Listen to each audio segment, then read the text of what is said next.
viene de la mañana. Sí. Completamos ahí esa mañana conversando de temas varios. Comprendo.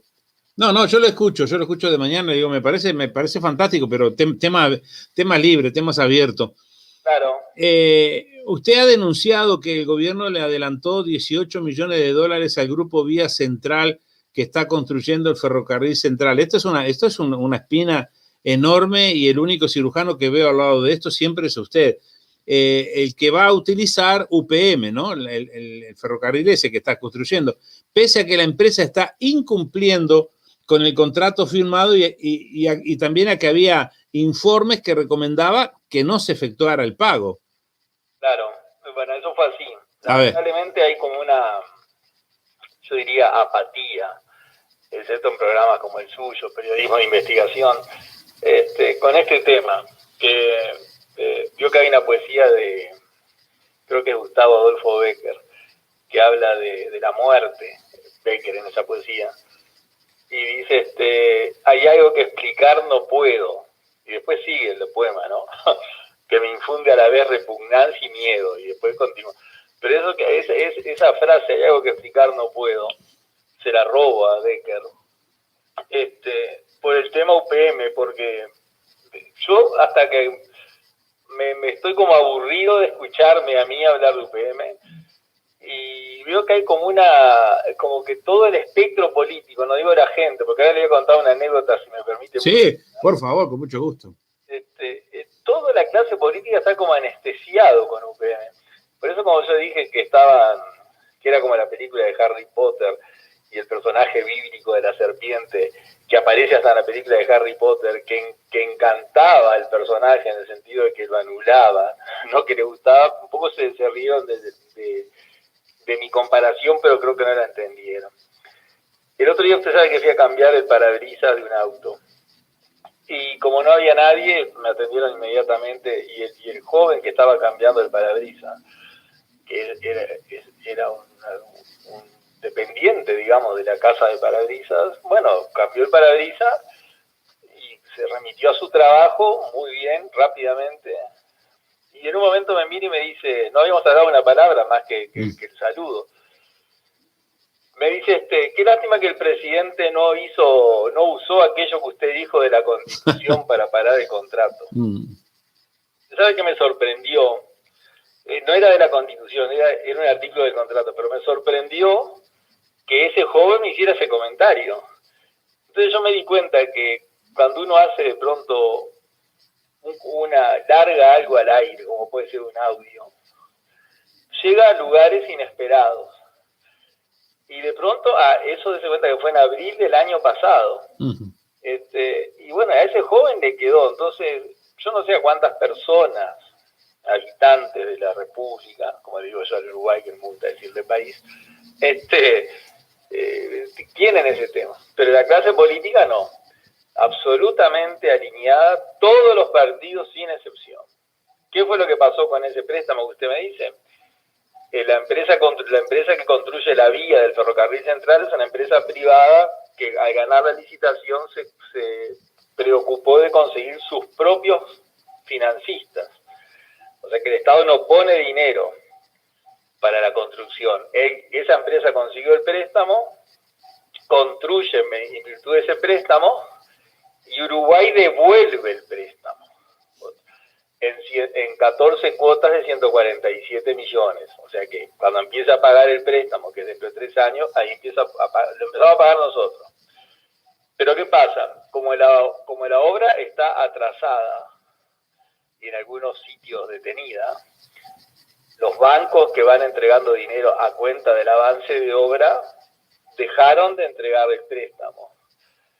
Entonces, si usted hubiera sido si usted fuera un ciudadano común, un Rubén Sánchez, un Eduardo Luz, el Estado le hubiera dicho, bueno, usted se comprometió a hacer la obra y dijo que tenía el dinero y que si no lo tenía, lo obtendría mediante un sistema financiero con el cual usted ya arregló. Entonces ahora usted consiga el dinero como sea porque la obra usted la tiene que entregar.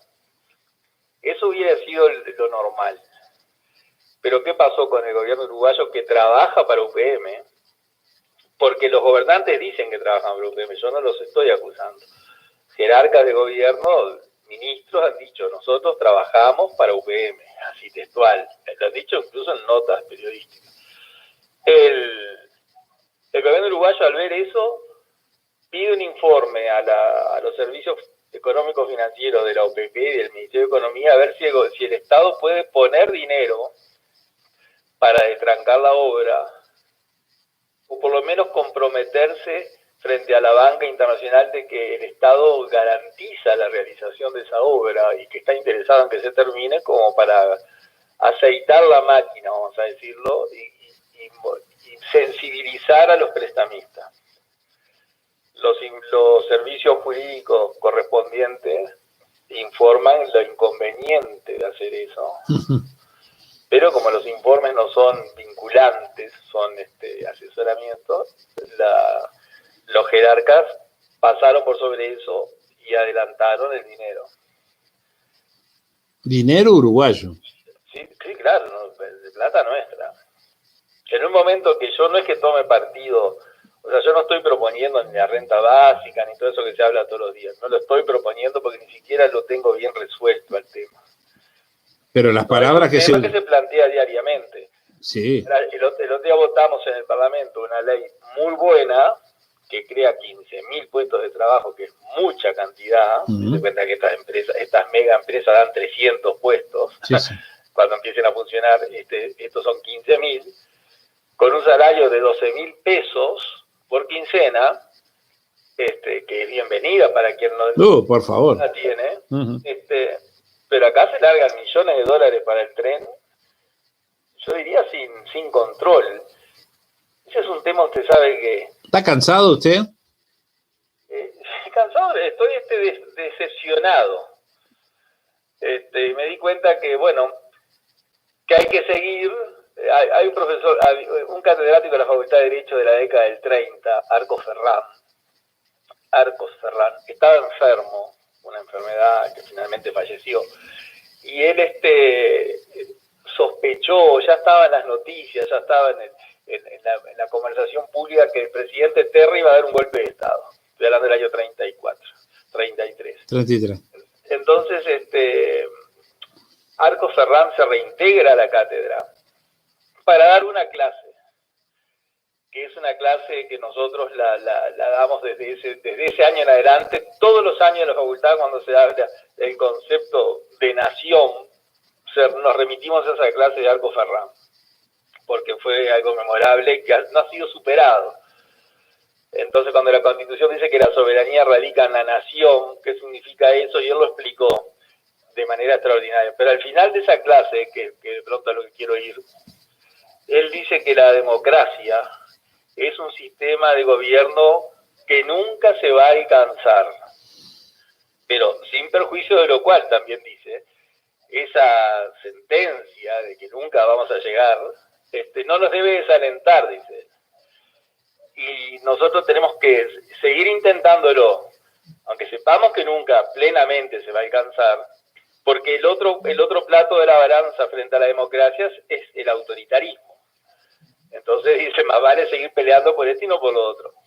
Cuando uno inicia una empresa como esta que inicié yo, con mucha otra gente, no soy el único, y usted ve que las puertas se van, o sea, que tiene que resolver no resuelve, o porque no está a favor de la empresa en forma irracional, o porque racionalmente cree que es bueno para el Uruguay. Eso es otra cosa. Sí, son las dos opciones. Claro. Uno dice, bueno, yo debería dejar esto, porque ya veo que todas las puertas se cierran. Cambiamos de gobierno, el actual presidente de la República hizo una interpelación a los ministros del gobierno anterior. Claro. Y en la interpelación le dijo que el contrato de UPM era una entrega de la República. Y nosotros, inspirados en el doctor Lacalle, publicamos un libro entre 8, 15, 10 o 12 personas más, que se llama La Entrega, en homenaje a él, donde describimos el negocio de UPM. Y resulta que llega a la presidencia y no solamente la continúa, sino que la profundiza esa entrega. Pero eso es un hecho de la realidad. Sin perjuicio de lo cual, yo voy a seguir con esta prédica porque todavía tengo esperanzas de que esto no se concrete. La naturaleza está haciendo su juego, el suelo se está hundiendo en buena parte del trayecto de la ferrocarril central. Eso provocó que la empresa no pudiera cumplir en plazo, porque se basó en un estudio de suelos que le entregaron hecho de una empresa finlandesa, que no vino al Uruguay a hacer el estudio, dijo que había que hacerlo sobre el trazado actual, y el trazado actual está hecho por los ingleses en el año 1860 para un tipo de ferrocarril que no es este. Entonces ahora hay 70 kilómetros que el piso, sí, pensaron que abajo había piedra, y han ido hasta 5 metros de profundidad y siguen encontrando tierra, no hay piedra donde apoyar los cimientos. Han tenido que hacer nuevas expropiaciones, de menos de 300 previstas, ya están en 1.500, eso lo paga el gobierno uruguayo, lo pagamos nosotros. El expropiado se deja expropiar o no se deja, entonces propiedades que valen 20 o 30 mil dólares las están pagando 50 o 60 para que la gente se vaya, y la gente se va, claramente yo también me iría, y todo eso ha traído, y eso súmele algo que no nos alegra, pero es una realidad, más de 100 personas enfermas de coronavirus en la planta, no en el tren, en la planta. Por algo Durazno era el departamento que tenía el mayor índice de enfermos de coronavirus del Uruguay, que es donde está UPM. Eso es así. Y por algo el gobierno mandó toda la infantería de vacunadores y la mayor cantidad de vacunas a Durazno. ¿Y por algo Durazno está como está ahora, me quiere decir? Y bueno, dése cuenta que Durazno era el departamento que tenía el mayor índice. Pero ahora no. De vacunas. Bueno, pero ahora pasó a ser el mejor. Por eso. Pero hasta hace 3 meses era el peor. Habría que preguntarse entonces por qué. Bueno, ya lo veo. El Zunca está denunciando que hay más de 100 operarios enfermos. ¿Y qué es lo que pasa? Usted se enferma, ¿qué hace? Lo mandan a hacer una cuarentena. Sí. Usted para hacer una cuarentena tiene que tener un lugar donde quedarse. Y el 95% de la planta de la gente que está trabajando no es oriunda de ahí. Están viviendo en casas alquiladas y muchos en contenedores. Pero son contenedores que comparten con 6 o 7 compañeros de trabajo. Y si usted tiene que estar solo, ¿qué hace con los 6 o 7? Entonces el Zunca denunció esa situación, pero el Ministerio de Trabajo, que tiene una oficina dentro de UPM, no ha tomado medidas. Y el ministro de Larrañaga, que anda correteando jóvenes que se aglomeran a tomar cerveza, no veo que mande la IGEO ni ningún destacamento a ver qué es lo que pasa dentro de UPM, porque eso es como un territorio extranjero. Bueno, caramba, es otra república, si hay una oficina pública ahí adentro. Bueno, y además tiene un régimen de zona franca. Es decir, esa es la realidad. Como decía alguien, la única verdad es la realidad. Bueno, esa es la realidad. Entonces, yo ayer escuchaba a un ex jerarca del Frente Amplio en una nota de radio, me interesa, que hablaba sobre economía, y habló de UPM. Y si va la ministra de Economía actual al Parlamento a hacer cualquier informe, hablan de UPM. Si todo el mundo está jugado a UPM. Entonces, cuando yo dije que UPM era como la serpiente del cuento, es porque dije, los tiene a todos encantados y deslumbrados. Y bueno, usted dijo que la vía se atrasó. ¿Cuál fue la respuesta del gobierno uruguayo? En lugar de intimar del cumplimiento, la respuesta fue poner dinero a cuenta, que no debió poner, con informes en contra, y mandar a hacer la doble vía de la Ruta 5, para que mientras el tren no esté pronto, circulen 200 camiones por día, que es lo que se calcula, para UPM. Pero como los camiones no alcanzan, a la única actividad que se le autorizó a transportar por rutas nacionales, a trasladarse en camiones con 3 horras, que se llaman tritren, que ocupan más de 30 metros de largo, es a la industria forestal, para que pueda llevar los troncos a UPM. Usted agarra 2 camiones de eso y no los pasa nunca, porque siempre va a tener alguien que viene de frente. Entonces, esto es un desastre. Económico, ambiental, lógico. humano, pero como todos trabajan para UPM... Pero, doctor, algo hay detrás, hay algo que nosotros, dentro de la política, que no están haciendo esto con ganas de que el país se perjudique, que se esté poniendo un dinero cuando se necesita para otras cosas, más en este momento, y sin embargo vemos que todo continúa igual, y aquellos que en algún momento se subieron a un estrado, como usted bien dijo, ¿no? a censurar esta empresa, y hoy la están defendiendo a capa y espada, decir, bueno, algo hay, no sé qué, pero algo hay. Cualquiera tiene derecho a sospechar, ¿verdad? Pero... Sí, yo también sospecho. Bueno. Lo que pasa es que usted puede estar convencido de un proyecto, pero es tan reiterado todo esto. Mire lo que pasa ahora con el puerto. En el puerto hay dos empresas, las dos multinacionales que vienen acá a ganar dinero, que es lo que me parece perfecto. O sea, nadie nos viene a hacer un favor. Y eso está bien. Está bien, está perfecto. El ser humano se mueve por interés. Y las empresas se mueven por interés también. Yo ahora estoy hablando con usted porque tengo interés en hablar con usted. O sea, que el interés no es malo. Y a mí me interesa usted porque me levanta el rating. Bueno, pero escúchame, vienen dos empresas, una canadiense chilena y la otra belga. Se instalan en el puerto hace 20 años. Bueno, y ahí están trabajando las dos. Los belgas, desde el año 2009, vienen reclamando que según ellos, hay un incumplimiento de parte del gobierno uruguayo en lo que refiere al manejo de la política portuaria y acusan al gobierno uruguayo de haberse apartado de lo que las normas le permiten, y ese apartamiento provocó, por la vía de los hechos, dicen ellos, un beneficio para la otra empresa chilena-canadiense que ocupa el 60% del puerto, que ellos ocupan el 40%. Bueno, esa discusión que se mantuvo desde el 2009 hasta el 2019, mire qué fecha, cambio de gobierno. En el 2019 a la empresa belga se le termina la paciencia. Entonces deja de negociar con el gobierno que se fue e inicia una demanda en un tribunal internacional. Y le notifica al Uruguay que le inició la demanda por incumplimiento del contrato. Bueno, esa demanda, del que se presenta en el 2020, o sea, ayer desde el punto de vista jurídico, es por 1.786 millones de dólares. Es decir, los belgas dicen, nosotros, en virtud de los incumplimientos del gobierno uruguayo desde el 2009, hemos perdido 1.786 millones de dólares y ahora queremos que el gobierno nos indemnice. Entonces, ¿qué es lo que hace el gobierno? Entra en una negociación, que no está mal, con el que le inició el juicio, y esa negociación termina unos meses después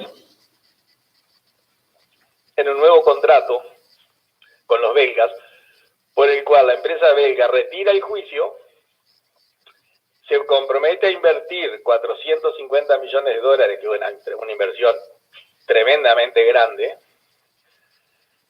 para mejorar el puerto de Montevideo, donde pueden anclar o parar 2 barcos, ahora van a parar de a 4, a cambio que el gobierno uruguayo le dé la explotación del puerto hasta el 2081, o sea, a 60 años más, y que emita un decreto en el cual diga que todos los buques que vienen con carga de portacontenedores al Uruguay tienen que ir al puerto de ellos, y que si el puerto de ellos no tiene capacidad pueden ir al del otro, al de los canadienses y chilenos que hoy comparten el puerto.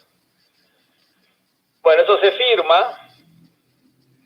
Nosotros nos enteramos que eso se estaba negociando, entonces hace un mes atrás, o tal vez menos, nos reunimos con las autoridades del puerto, incluso con las propias autoridades del Ministerio de Transporte, y nos dijeron que eso se estaban conversando, que aún no era nada seguro, pero que se iba por ese camino. Bueno, nosotros nos quedamos preocupados porque si ese era el contenido de la transacción, nosotros queríamos informarnos de cuál era la demanda. Porque usted, para reclamar 1.786 millones de dólares por daños, tiene que probar que sufrió daños por ese dinero. Claro, por supuesto. Usted no puede tasar. El ser humano puede tasar el daño en lo que se le antoja, porque el ser humano tiene lo que se denomina el daño moral. Entonces digo, bueno, a mí me causó un daño material de 3.000 pesos, pero mi moral vale 10.000, entonces total usted me debe 13.000.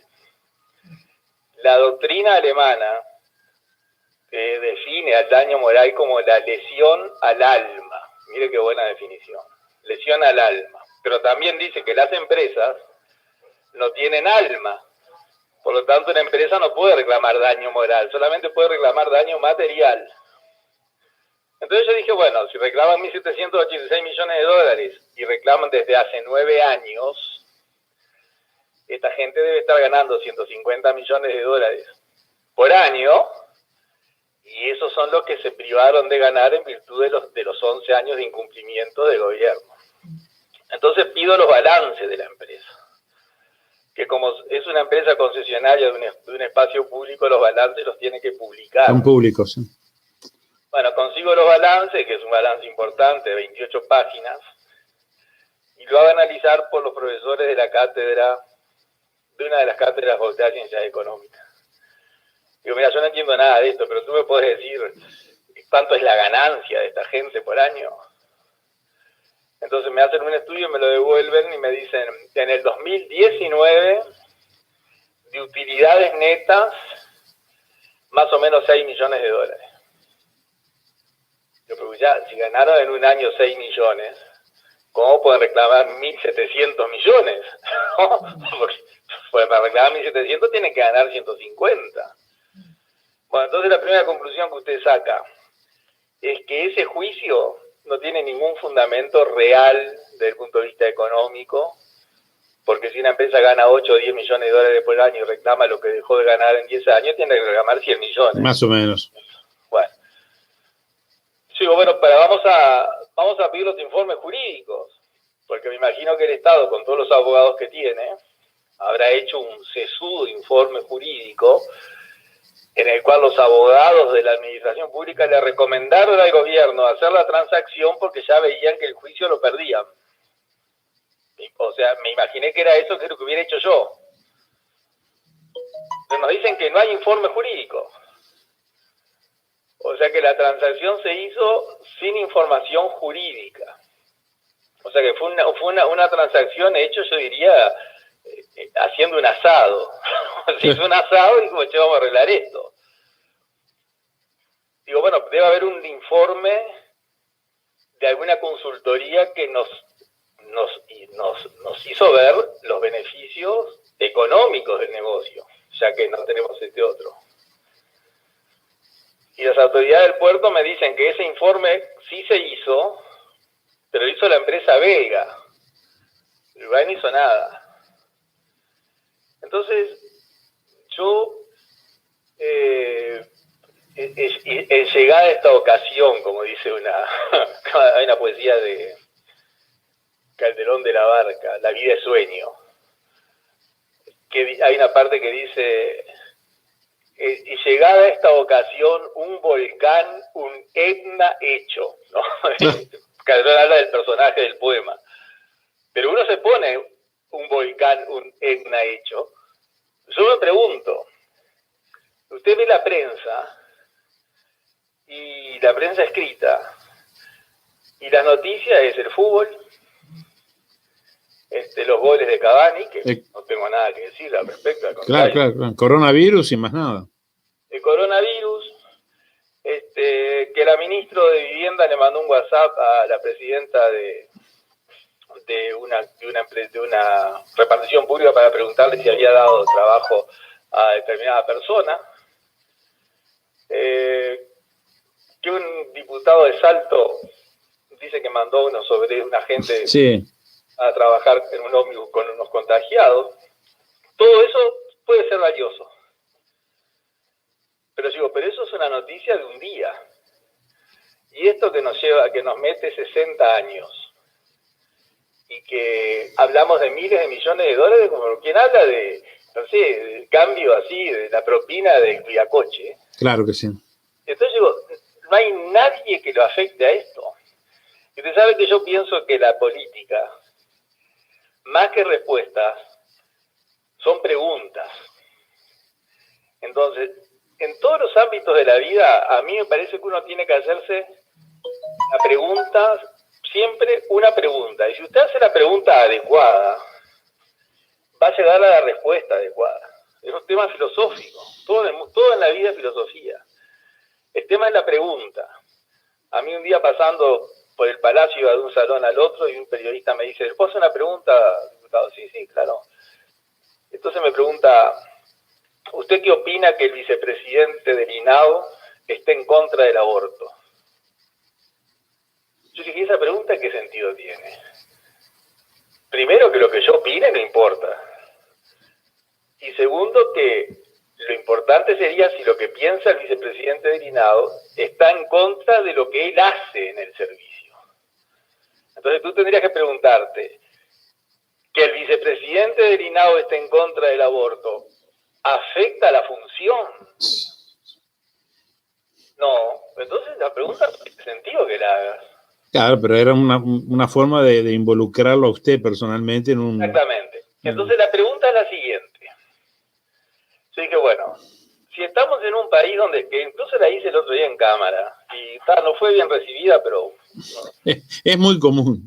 Sí, como dijo Horacio Guaraní, ¿se acuerda? Yo traigo el grito herido de mi pueblo. Es culpa mía si no traigo flores. Algo de eso, sí. Hay una samba de Guaraní que dice eso. Sí, la conozco. Bueno, entonces yo pregunto, en un país que tiene la mayor riqueza de la historia, porque el Uruguay nunca tuvo un PBI de 70.000 millones de dólares, que eso yo no lo discuto, pero es lo que dicen todos. El PBI uruguayo son 70.000 millones. Tiene 3,5 millones de habitantes, 187.000 kilómetros cuadrados de tierra, 125.000 kilómetros cuadrados de mar territorial de zona económica exclusiva. Sí, pesquera, eso. Y 147.000 kilómetros cuadrados de mar fuera de la zona económica exclusiva. Tenemos el 100% de la población, o casi el 100%, alfabetizada. Un promedio de temperatura anual, promedio 16 grados. En invierno es 10 y en verano es 30. Claro, por supuesto. Pero más andamos en eso. No tenemos ningún conflicto racial, ni étnico, ni accidentes geográficos, ni meteorológicos. Acá llueve 100 milímetros y sale la tapa del diario, porque es rarísimo que llueva. Sí. Entonces yo digo, ¿cómo si un país en esas condiciones puede tener a la tercera parte de la población dependiente de la asistencia del Estado? Comedores, ollas populares, el INAU, el Instituto Nacional de Alimentación, 80.000 tarjetas del MIDES, 70.000 pensiones a la vejez, etcétera, etcétera, etcétera, etcétera. Llegamos al 1.000.000. Me incluye también ahí a los terroristas y familiares de terroristas que también... Sí, están ahí. Vimos todo, 1.000.000 de personas. Okay. O sea, la tercera parte de la población es asistida por el gobierno. ¿Usted se da cuenta de lo que le estoy diciendo? Sí, claro. En otros lados sería increíble esto. Bueno, entonces digo, que la tercera parte de la población esté asistida por el gobierno es un hecho de la realidad. Eso no lo digo yo, lo dice la información oficial. Entonces la pregunta es la siguiente. ¿Por qué pasa eso? Y ante la pregunta de por qué pasa eso, yo tengo dos respuestas. La primera es, a esto se llega porque los partidos que nos han gobernado y nos gobiernan, y me incluyo entre los que nos gobiernan, ha sido constituido por un grupo de seres humanos llenos de buenas intenciones que han llegado a los cargos de gobierno con la única misión de revertir esa situación, o por lo menos pararla, y por circunstancias ajenas a ellos, o culpa de ellos porque tomaron las medidas inadecuadas, no lo han logrado, y esto cada vez va para mal. Esa es una respuesta.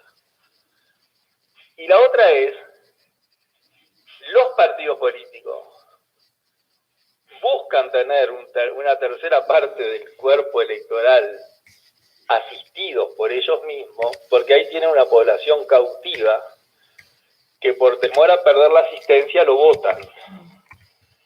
Entonces usted con 40.000 personas, acá la diferencia entre los dos grandes bloques, el Frente Amplio y el resto, digamos, son 40.000 votos. El que gana, gana por 40.000 votos. Sí. 40.000 votos, 20, 25, 30, 40. Entonces usted necesita tener 40.000 personas que aseguradas de alguna manera, que le van a votar a usted, cualquiera sea. Bueno, de ese millón de personas, usted tiene miles de personas que en la campaña, usted se acuerda que en la campaña preelectoral de lo que más hablaba era, si ganan los blancos, pierden los derechos. Y los blancos decían, si nosotros ganamos, mantenemos los derechos. No se hablaba de otra cosa. No se hablaba de lo que se iba a hacer, de lo que se iba a mejorar, vamos a hacer 30.000 viviendas, pero no se decían dónde, ni cómo, ni cuándo. Todo lo que se decía que se iba a hacer eran titulares. Nunca se concretó, nunca se especificó cómo se hacían las cosas. Pero lo que sí no eran titulares eran los derechos. El Frente Amplio diciendo, si ganan estos, ustedes pierden los derechos. Y los otros decían, si nosotros ganamos, aseguramos que mantenemos los derechos. ¿De quién? Del millón de asistidos. En contra de los 2 millones de no asistidos, como usted, que paga impuestos, que no tiene seguridad, que vive que es la realidad y que mantiene al resto. Entonces, llegada a esa conclusión, la pregunta que viene es la siguiente. ¿Esto se puede revertir? Y la respuesta tiene 2 respuestas. Es no y sí. No y sí. Bueno, no es seguir haciendo lo mismo. Claro. Hasta que llegue un momento que esto no se va a poder seguir haciendo y no sé lo que va a suceder, Sí. que yo tal vez no lo vea. Pero la otra es sí, se puede revertir. Ahora, ¿cómo se puede revertir? Es la pregunta. Usted se da cuenta que la respuesta nos lleva a una pregunta. Claro, sí, no hay duda. Y la respuesta es dejando de hacer lo mismo. Porque si tú no quieres que siempre pase lo mismo, no sigas haciendo lo mismo. Uh-huh. Eso es de la lógica aristotélica. Ahora, ¿qué es lo que hace este gobierno? Que yo formo parte. Lo mismo. Entonces, la pregunta es la siguiente. ¿Habrá algún partido político que haga algo distinto? Yo creo que, mire que el enfoque mío puede ser absolutamente equivocado. Yo le doy mi visión.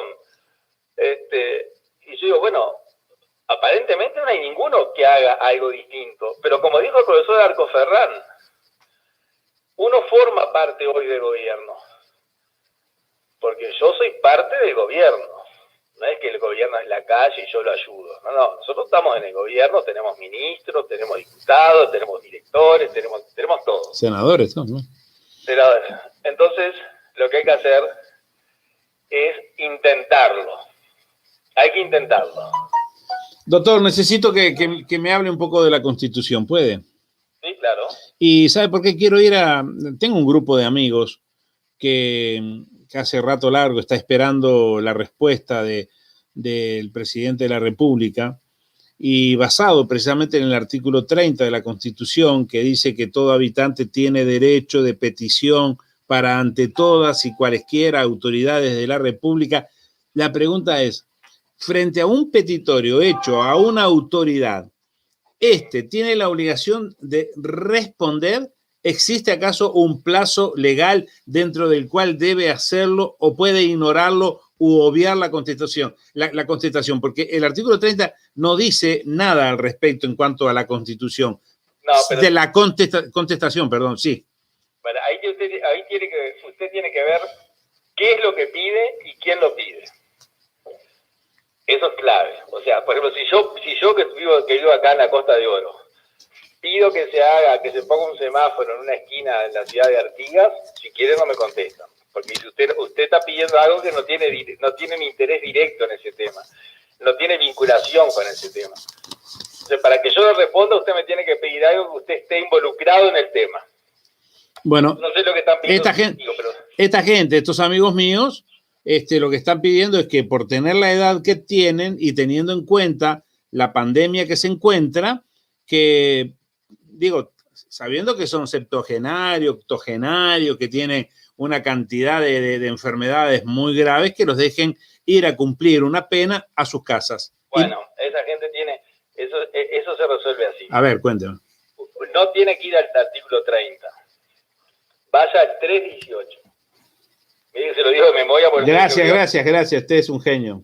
Escúcheme, el 318 de la Constitución, que usted lo puede abrir en la computadora ahí, dice que el Estado o el gobierno, no acuerdo cómo dice, o la autoridad, cualquier autoridad pública tiene la obligación de responder las peticiones que se le hagan.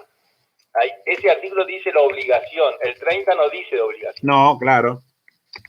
Y más adelante dice, en un plazo de 120 días, previo la formación del expediente que utiliza otra palabra. Que ese otro plazo es de 30. Conclusión, para hacerla fácil. Cuando usted presenta la petición, a quien usted le pide tiene 150 días para contestarle. Días corridos, que no se suspenden por nada, ni por feria, ni por nada. Si a los 150 días no le contestó, tiene que estar muy atento contando el plazo, ya le avisó. Sí. Si a los 150 días que usted presentó esa nota que le pusieron el sellito, el gobierno no le ha contestado, el ministerio no le ha contestado, o sea, donde usted lo presentó no le contestó.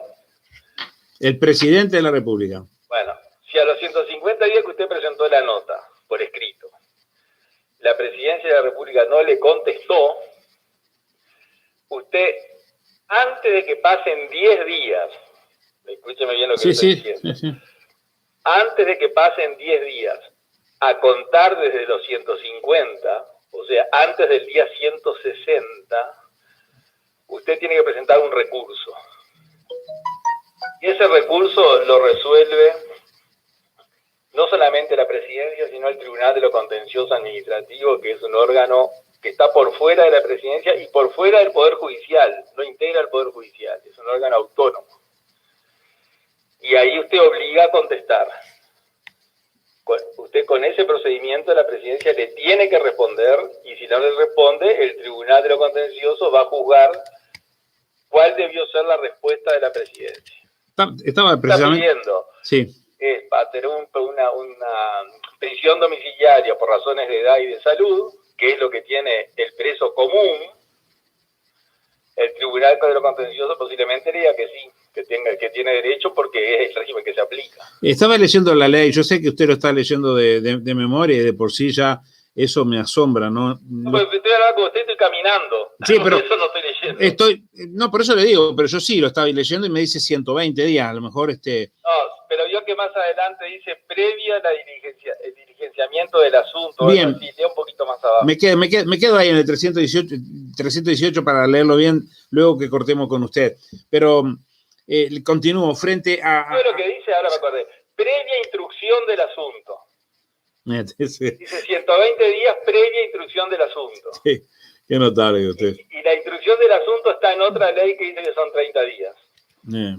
Bueno, es importante para la gente que lo está escuchando.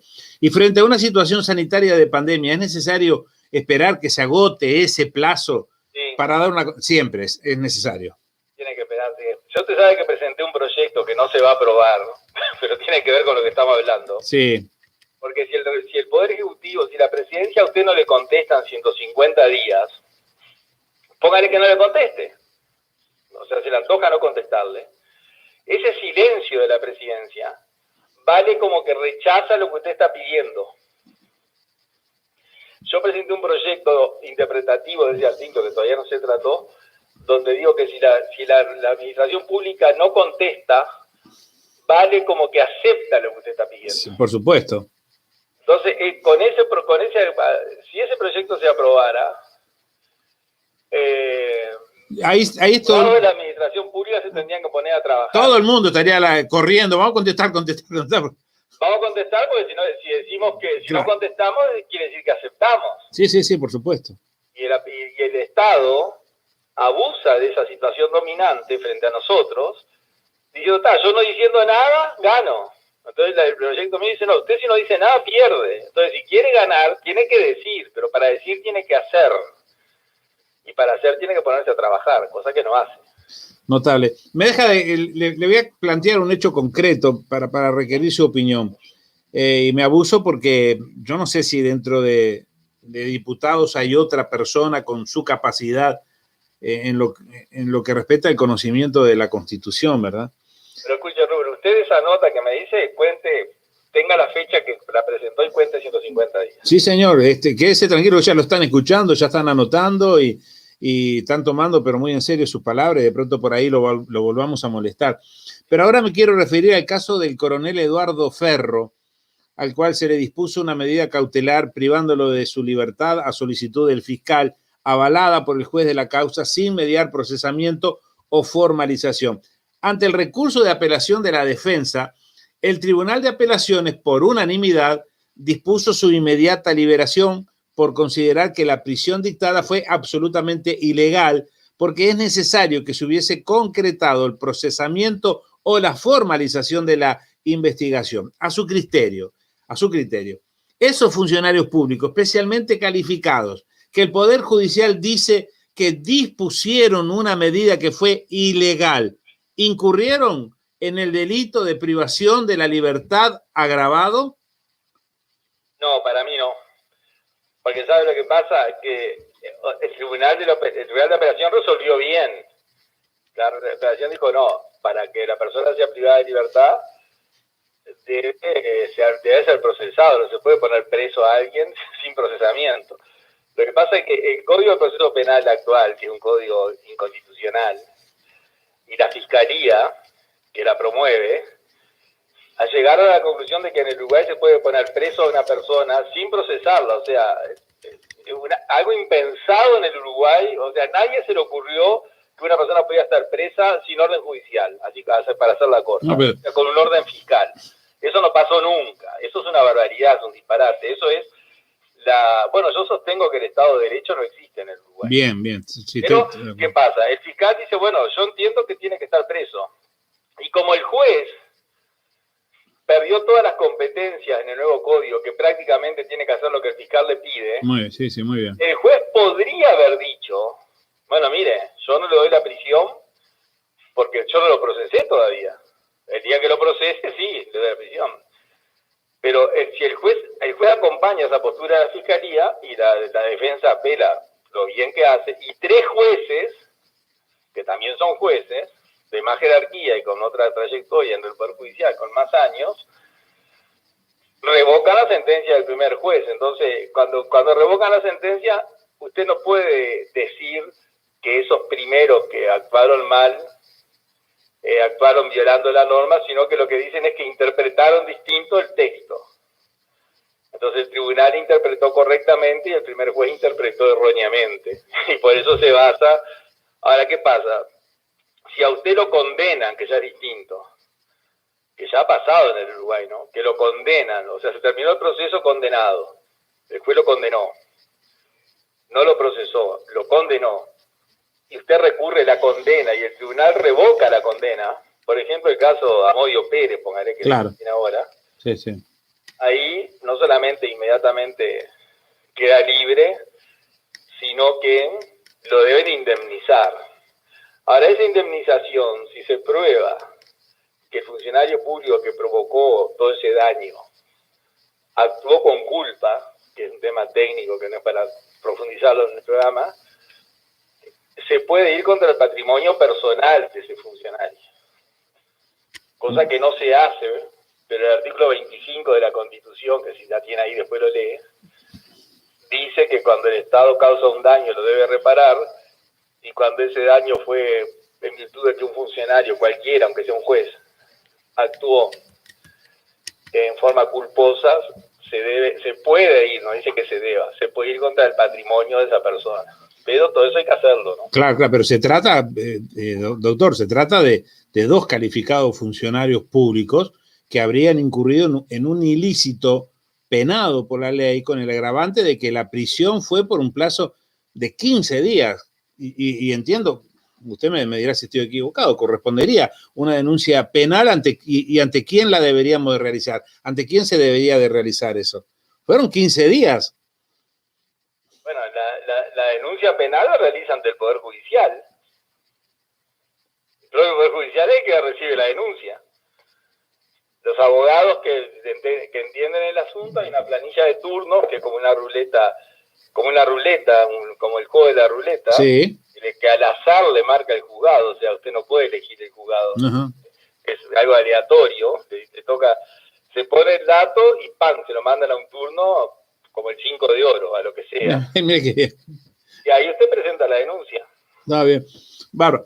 Un legislador, y esta es la última, así no lo molesto más, porque ya sé que está cansado, que estaba haciendo ejercicio de pronto. No, estoy caminando acá dentro de mi casa, ¿no? Ah, bueno.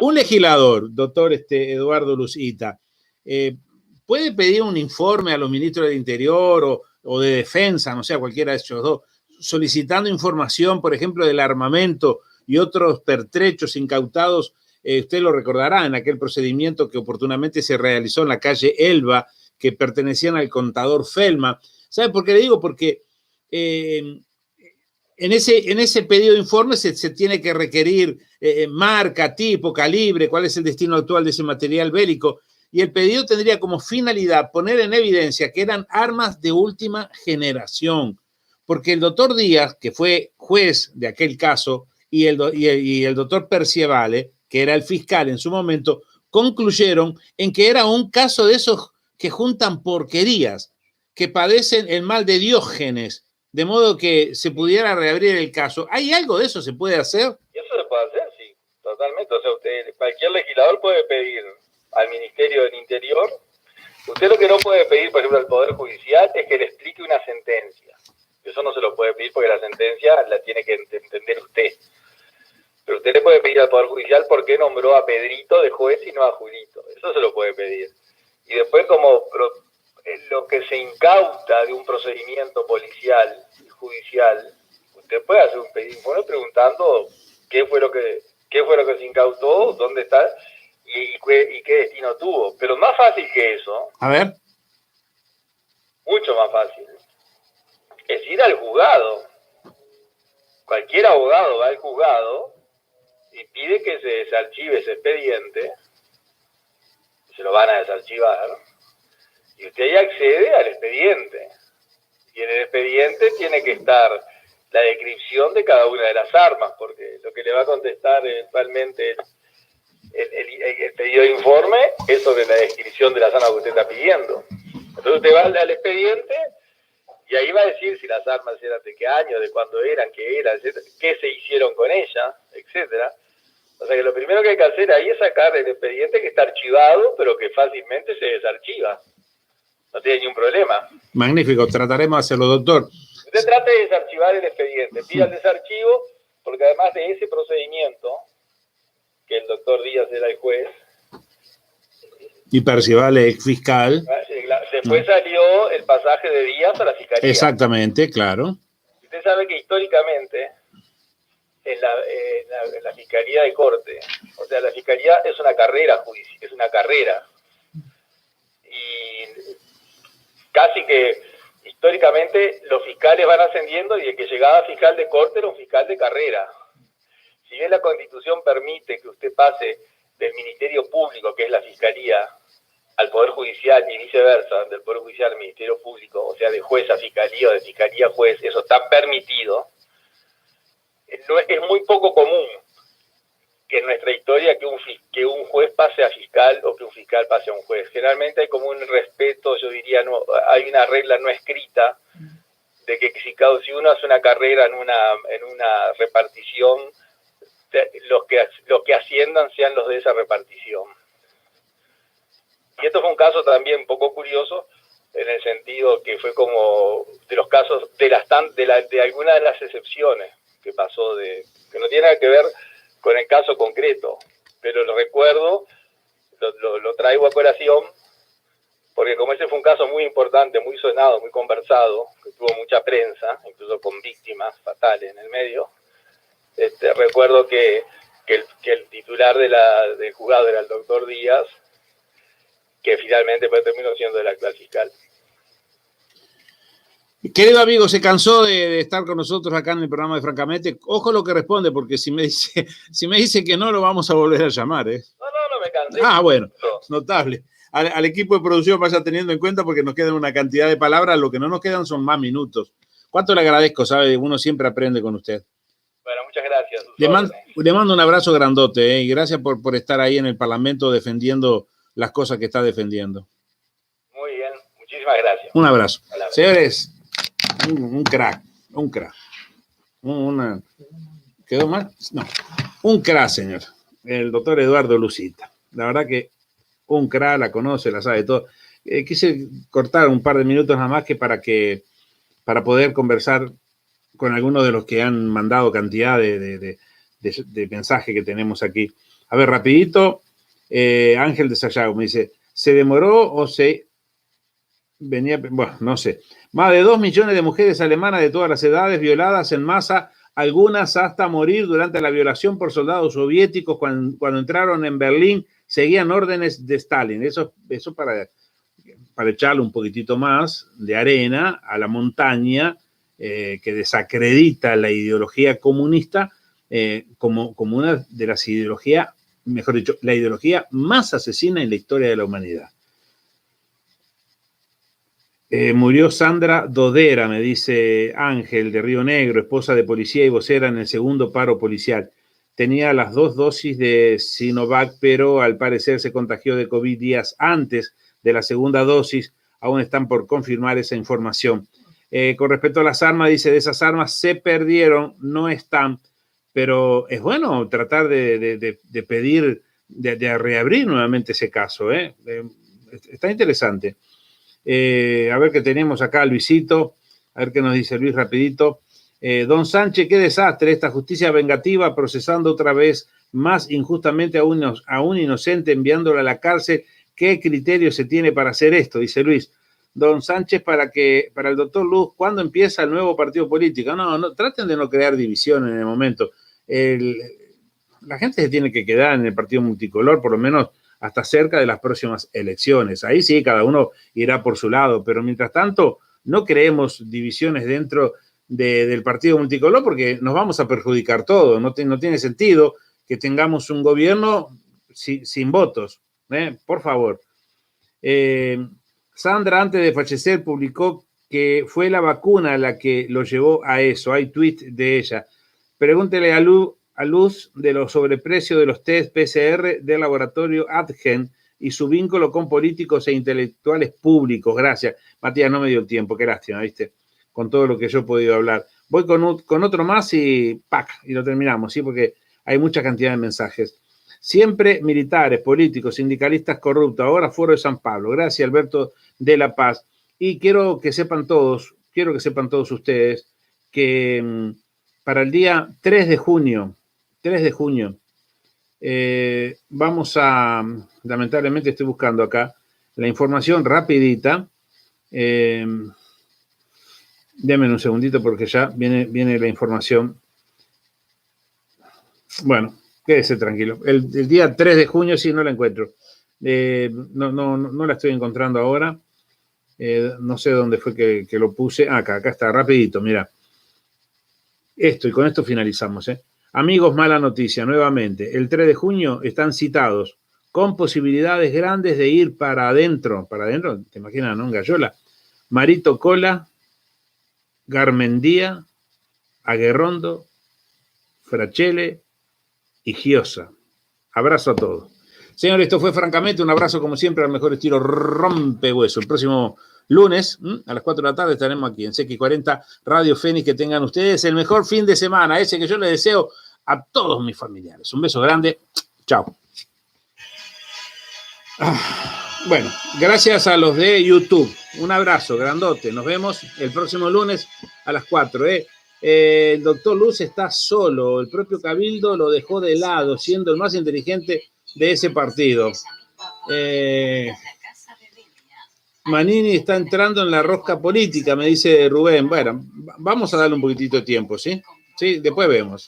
No digo que no. Chao. A la gente de